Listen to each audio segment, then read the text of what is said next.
Pag-aaralan natin ngayon ang pandiwa. Ano nga ba ang pandiwa? Isa ito sa pinakamadaling matukoy sa isang pangungusap o sentence. Ang pandiwa ay mga salitang nagsasaad ng kilos o galaw. Ito rin yung tinatawag na verb sa English. Aralin pa natin ng mabuti. Ang ilan sa mga halimbawa ng pandiwa ay langoy, takbo, kumain, umalis, lumakad at binigyan. Hindi ba madali niyong makikita sa isang pangungusap yung mga salitang ito? Kaya tandaan, kapag nagsasaad ng kilos o galaw, ito'y isang pandiwa. Simulan natin sa isang warm-up exercise. Matutukoy mo ba sa mga pangungusap na ito kung alin ang pandiwa? Guhitan natin. Nilakbay ni na Hansel at Gretel ang masukal na gubat. Ang pandiwa dito ay nilakbay. Hindi nagpaalam si Jose kay nanay nang siya ay umalis patungong paaralan. Nagpaalam at umalis ang mga pandiwa sa pangungusap na ito. Tinawag ng nanay si Maria na pumunta sa bakery upang bumili ng pandesal. Tinawag, pumunta, at bumili.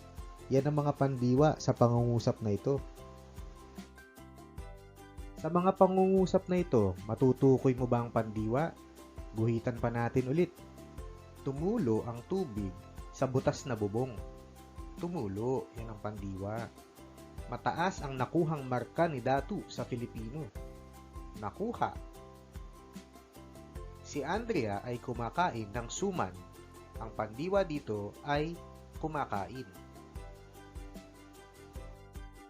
Mayroong tatlong aspekto ang pandiwa. Ang pangnagdaan, pangkasalukuyan, at panghinaharap. Pag-aralan natin ang mga pagkakaiba nila, kabilang na ang kanilang mga kahulugan at mga halimbawa. Ang pangnagdaan ay aspekto ng pandiwa na nagsasaad na ang kilos ay naganap na o natapos na. Sa English, ito yung past tense ng isang verb. Kadalasan, nilalagyan ng unlaping nag ang salitang ugat para magsaad na ito ay nasa aspektong pangnagdaan. Ang ilan sa mga halimbawa nito ay naghain, naglinis, nagbayad. Meron ding mga ibang halimbawa pa, kagaya ng tinupad, pinaalis, tinanggal, at dinayo. Mas pag-aaralan pa natin yan mamaya. Ang aspektong pangkasalukuyan naman ay tumutukoy sa kilos na parating ginagawa o kasalukuyang nangyayari. Ito naman yung tinatawag na present tense sa English. Kadalasan, meron itong inuulit na pantig ng salitang ugat. Mga halimbawa nito ay naglalaba, nagtitinda, nagluluto. Meron ding mga iba pang halimbawa kagaya ng kumakanta, sumasayaw, at tinatahi. Pag-aaralan pa ulit natin yan mamaya. Ang panghinaharap naman ay aspekto ng pandiwa na nagpapahayag na ang kilos ay hindi pa nagaganap o gagawin pa lamang. Kadalasan, ang unlaping mag ay dinudugtungan ng salitang ugat. Mga halimbawa nito ay magsasaing, magbibigay, maglalako. Ang iba pang mga halimbawa ay kakanta, sasayaw, at lulundag. Bago tayo magpatuloy ay kailangan lang natin ng ilang paalala. Ang pandiwang nasa anyong pawatas o pautos o nag-uutos ang batayan ng pagbabaybay ng mga aspeto ng pandiwa. Nagdaragdag ng mga panlapi sa mga salitang ugat upang makabuo ng mga pandiwang nasa anyong pawatas. Ang ilan sa mga gamit na panlapi rito ay ang mag, ma, i, at in o an. O tara, ngayong alam nyo na to, balik na tayo sa mga aspekto ng pandiwa. Pag-aralan natin kung paano binubuo ang mga aspekto ng pandiwa. Maaari nyong i-pause ang video kung gusto nyong basahin ng mas matagal. Unahin natin ang panlaping Narito ang halimbawa at isa-isay nating tingnan ang anyong pawatas, ang salitang ugat, at kung paano binubuo ang mga aspekto ng pandiwa. Sa salitang umakyat na nasa anyong pawatas, ang salitang ugat nito ay akyat. Para mabuo natin ang aspektong pangnagdaan, ilalagay natin ang panlaping at idudugtong natin ang salitang ugat. At akyat. Ang pagnagdaang aspekto ng umakyat ay umakyat. Sa aspektong pangkasalukuyan naman, ilalagay ulit natin ang panlaping idudugtong naman natin ang unang pantig ng salitang ugat. Saka natin ilalagay ang salitang ugat na akyat. Ulitin natin, akyat. Ang pangkasalukuyang aspekto ng umakyat ay umaakyat. Sa panghinaharap naman, ilalagay natin ang unang pantig ng salitang ugat, at idudugtong natin ang salitang ugat, akyat. Ang panghinaharap ng umakyat ay aakyat. Kumuha pa tayo ng isa pang halimbawa, ang panlaping Gamitin natin ang salitang pawatas na kumain. Ang salitang ugat nito ay kain. Upang malaman natin ang aspektong pangnagdaan, kukunin natin ang unang titik ng salitang ugat. Dito, ito yung letter K. Tapos, lalagyan natin ng saka natin ilalagay yung natitirang salitang ugat. Ang pangnagdaan ay kumain. Sa pangkasalukuyan naman, kukunin natin ang unang titik ng inulit na unang pantig ng salitang ugat. Ano ba yung unang pantig ng salitang kain? Ka-in. Ang unang pantig ay ka. Kukunin natin yung unang titik nun. So, yun yung letter K. Dadagdag naman natin ang panlaping Tapos, ilalagay natin yung natitirang inulit na unang pantig ng salitang ugat. Kung nilagay na natin sa simula yung K, ang natitirang inulit na unang pantig ay yung letter A. Saka natin idudugtong ang salitang ugat. Kaya ang pangkasalukuyan ng salitang kain ay kumakain. Sa panghinaharap naman, uulitin natin ang unang pantig ng salitang ugat. Sabi natin kanina, ang unang pantig na to ay ka. Saka natin idudugtong ang salitang ugat na kain. Kaya ang panghinaharap ng salitang kain ay kakain. Para naman sa mga salitang may panlaping mag, ito yung mga ilan sa mga halimbawa. Magtago at magsilbi. Ang salitang ugat na mga ito ay tago at silbi. Paano natin bubuin ang aspekto ng pangnagdaan? Unang-una, lalagyan lang natin ng panlaping nag. Saka natin idudugtong ang salitang ugat. Nagtago at nagsilbi.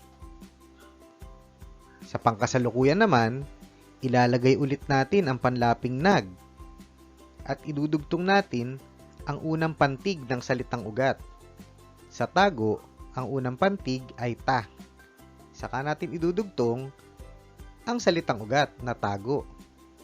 Nagtatago at nagsisilbi. Sa aspekto ng panghinaharap naman, ang ilalagay natin ay ang panlaping mag. At uulitin natin ulit ang unang pantig ng unang salita.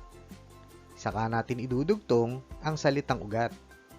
Magtatago at magsisilbi. Para sa mga salitang pawatas naman na gumagamit ng panlaping ma, kagaya ng matalo at mapaso. Para malaman natin ang aspektong pangnagdaan, lalagyan natin ng panlaping na at idudugtong ang salitang ugat. Na, talo, natalo, at napaso. Para sa aspektong pangkasalukuyan, ilalagay ulit natin ang panlaping na, idudugtong natin ang unang pantig ng salitang ugat. Sa salitang talo, ang unang pantig ay ta. At idudugtong natin sa dulo ang salitang ugat.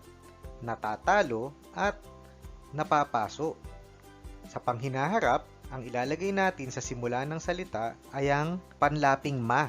Tapos ilalagay natin ang unang pantig ng unang salita, ta, at ang salitang ugat, talo, matatalo, at mapapaso. Para sa mga salitang pawatas naman na gumagamit ng panlaping i, ang unang halimbawang ito ay para sa mga salitang ugat na nagsisimula sa H, L, W, Y, at patinig. Kagaya ng abot. Ang salitang pawatas nito ay iabot. Para makuha natin ang aspektong pangnagdaan, isusulat natin ang panlaping I at dudugtungan natin ng ni at saka natin ilalagay ang salitang ugat. Ang aspektong pangnagdaan ng iabot ay iniabot.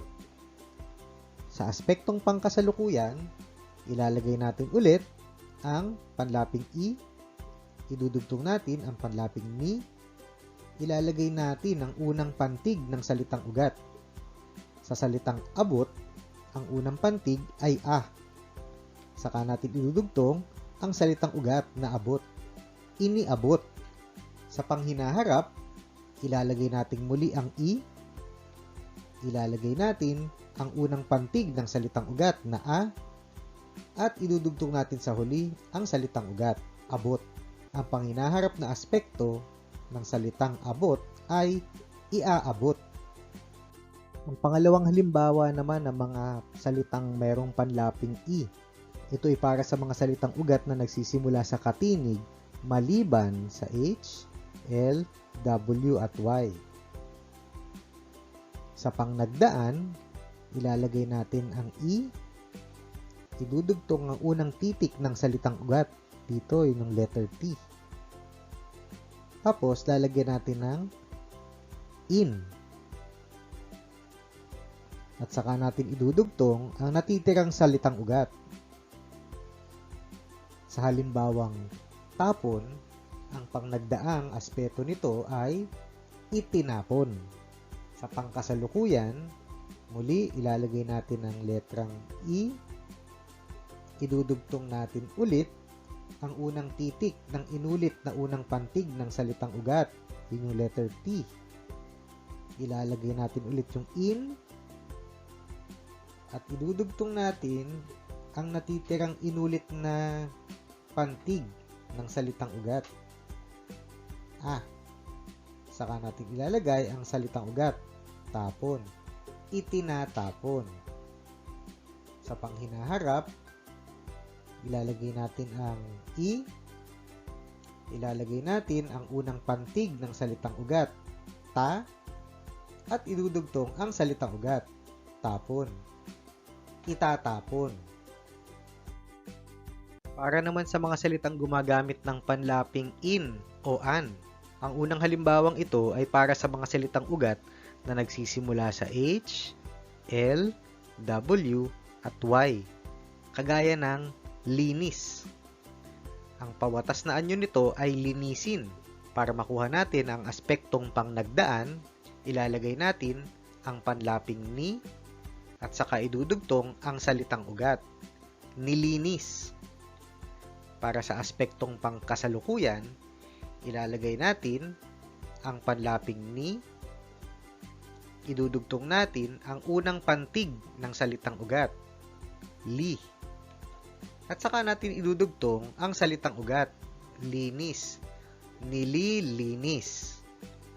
Sa aspektong panghinaharap naman, uulitin natin ang unang pantig ng salitang ugat. Ito ay ang li. Pagkatapos, idudugtong natin ang salitang ugat, linis, at lalagyan natin ang in o ang an. Lagyan natin dito, in, lilinisin.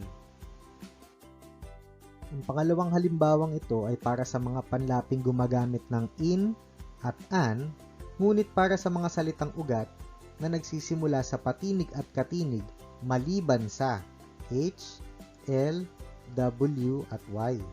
Kagaya ng balot. Ang salitang pawatas nito ay balutan.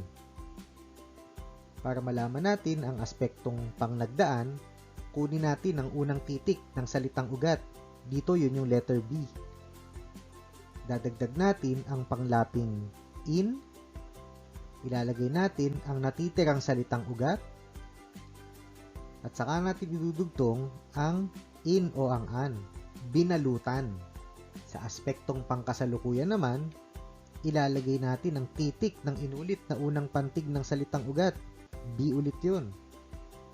ilalagay natin ang panlaping in, ilalagay natin ang natitirang titik ng inulit na unang pantig ng salitang ugat. Idudugtong natin ang salitang ugat at saka natin ilalagay ang panlaping an, binabalutan. Sa aspektong panghinaharap, ulitin ang unang pantig ng salitang ugat. Yun ang ba. Idudugtong ang salitang ugat, balot, at saka ilalagay ang in o ang an, babalutan. Magsanay muna tayo. Isulat ang salitang ugat at aspekto ng mga sumusunod na pandiwa. Bibigyan kita ng oras para sagutin ito. O maaari mo munang i-pause ang video. Ipapakita ko mamaya sa dulo ang mga sagot. Ito ang mga sagot sa ating pagsasanay. Nakuha mo bang lahat ng tama? Yan ang lesson natin sa pandiwa. Tandaan, laging magsanay. At kung nagustuhan mo o may natutunan ka sa video na ito, magtulungan tayo para lumaki pa ang channel. Paki-click ang like at subscribe. Salamat!